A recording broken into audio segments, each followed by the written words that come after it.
कपड़े धोने वाली बहू। शादी के पहले से ही विभा को कपड़े धोने का बड़ा शौक था। कभी नल के नीचे तो कभी तालाब के पास। अरे मेरी नीली वाली लुंगी नहीं दिख रही है। विभा की अम्मा, कहाँ रखी है लुंगी? अरे वो तो विभा ने परसों ही धोकर रखी थी आपकी अलमारी में, देखो वहीं होगी। वो ना मैंने आज धो दी, मुझे लगा कि गंदी हो गई होगी। अरे कैसे गंदी हो गई थी, उसे तो मैंने पहना भी नहीं। हे भगवान, इस लड़की के कपड़े धोने की आदत से परेशान हो गया हूँ मैं। जितना तो घर में राशन नहीं आता, उससे कहीं ज्यादा डिटर्जेंट पाउडर का खर्चा है। इसकी शादी करवा दो, शादी जाए अपने घर में ही करे काम, फिर चाहे घर के कपड़े धोने हो या पूरे गांव के। हाँ ठीक बोल रही हूँ, देखता हूँ मैं कोई लड़का। वो दिन भी आ जाता है जब विभा को देखने लड़के वाले आ जाते हैं। लड़की मुझे अच्छी लगी। होने वाली सास कहती है, बेटी अगर कुछ पूछना है तो पूछ लो। वैसे तो हमारी लड़की बहुत ही शर्मीली है, जो बोल दो वो मान लेती है, इसे क्या पूछना होगा। अरे कैसी बात कर रही हो माँ, मुझे इन लोगों के घर रहना है, सवाल तो कई है। हाँ हाँ बेटा, पूछ लो ना, क्या पूछना है। आप लोगों के घर कपड़े कौन धोता है? सास का मुंह बन जाता है। देखो, अगर तुम ये कहना चाहती हो कि तुम्हें कपड़े धोने नहीं आते तो सुन लो, कपड़े मैं ही धोती हूँ, लेकिन तुम्हारे आ जाने के बाद मैं रुमाल तक नहीं धोऊंगी। अरे चुप रहना भाग्यवान, बहू बेचारी घर आई नहीं, उसे डराना शुरू कर दिया। वो क्या है ना बिटिया, अभी तक तो ये कल्लू की माँ ही धोती थी, लेकिन अब तुम्हारे पापा तो दहेज में वॉशिंग मशीन देंगे ही। तभी विभा की माँ बोल पड़ती है, सवाल भी पूछा तो क्या। वैसे भाई साहब, मशीन की तो फिर भी कपड़े धोने की कैपेसिटी होती है। मतलब जो बिटिया दे रहे हैं ना विभा, इसे कपड़े धोने का बहुत शौक है। ये आप लोगों के क्या, आस पड़ोस गांव मोहल्ले सबके कपड़े धो दे और उफ तक ना करे। बाहर देखा नहीं आपने कितने कपड़े सूख रहे हैं, सब हमारी बिटिया ने ही तो धोए हैं। बस भी करो ना माँ, शर्म आ रही इतनी तारीफ सुनकर। और तो और एक दाग निकाल कर दिखाओ तो मान जाओ। हाँ अच्छा, माफ करना बेटा, मैंने गलत समझा। हमें तो रिश्ता बहुत पसंद है। और ऐसे जुड़ जाता है रिश्ता कपड़े धोने का शौक रखने वाली विभा का। उसकी शादी हो जाती है कोयला फैक्ट्री में काम करने वाले कल्लू के साथ। शादी के बाद अचानक विभा चिल्लाती हुई सास के पास आती है। सासू माँ, अरे सासू माँ कहाँ है आप? ये तो धोखा है, धोखा दिया आप लोगों ने मुझे। इसे ससुर के चक्कर के बारे में पता चल गया।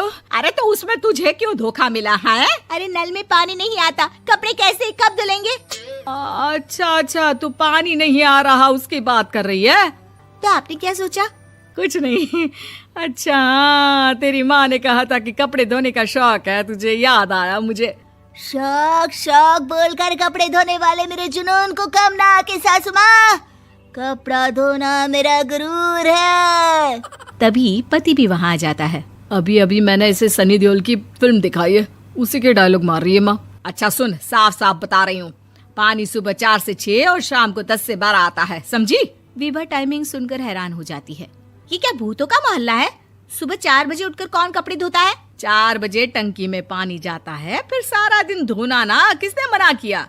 अरे कैसी बात कर रही हैं? 200 लीटर की टंकी में कितने कपड़े धो लूंगी मैं, सुबह ही उठ जाऊंगी मैं। अब क्या था, विभा सुबह 4 से लेकर रात के 12 बजे तक कपड़े ही धोती रहती।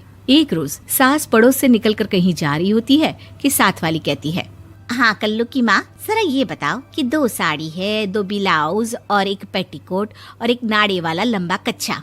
हाँ तो? अरे तो क्या, कितना लोगी धुलाई ये बताओ। धोबन दिख रहे हैं हम क्या?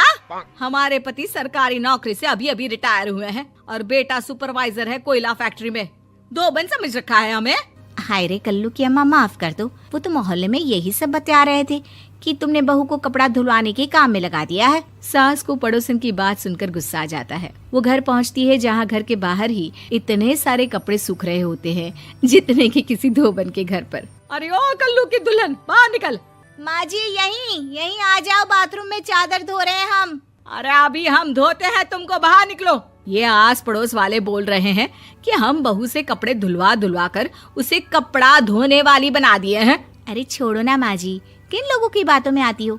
आस पास के लोगों का तो काम ही होता है कि वो किसी तरह सास बहू को लड़ा दे। बहू सारे घर के कपड़े धोती है, ये क्या कम है? बोलिए।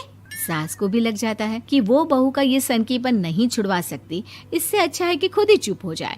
एक रोज सास और बहू मंदिर जाते हैं, जहाँ सास की साड़ी वहाँ खड़ी भीख मांगने वाली से मिलती है। माँ जी क्या बात है, आपकी साड़ी उस भिखारन से कितनी मिल रही है ना? हाँ हाँ देखो तो, दोनों की साड़ी मिल रही है। क्या बात है कल्लू की अम्मा, तुम खुद को तो अफसर की बीवी बताती हो और ऐसी सिंपल सी प्लेन साड़ी पहनकर घूमती हो। सिंपल और प्लेन नहीं है ये साड़ी। तो क्या सोने के धागे से फूल बने हैं? कुछ भी सासू माँ, कुछ भी। हाँ बने थे इस साड़ी में सोने के धागे से फूल। मेरे पति लेकर आए थे मद्रास से स्पेशली मेरे लिए 10,000 की। ताहे भाई साहब इस भिखारन के लिए भी सेम टू सेम साड़ी लेकर आए होंगे 10,000 की।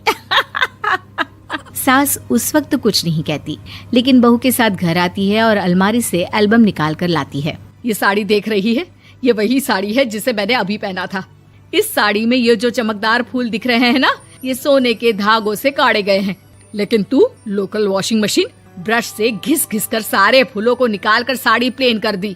मुझे माफ कर दीजिए सासू माँ। और तो और, जब मैंने तुझे तेरी गलती के लिए कुछ नहीं कहा, लेकिन तूने तो सबके सामने मेरा मजाक ही बना दिया। क्यों? बहू को समझ में आ जाता है कि अब से उसका कपड़े धोना बंद।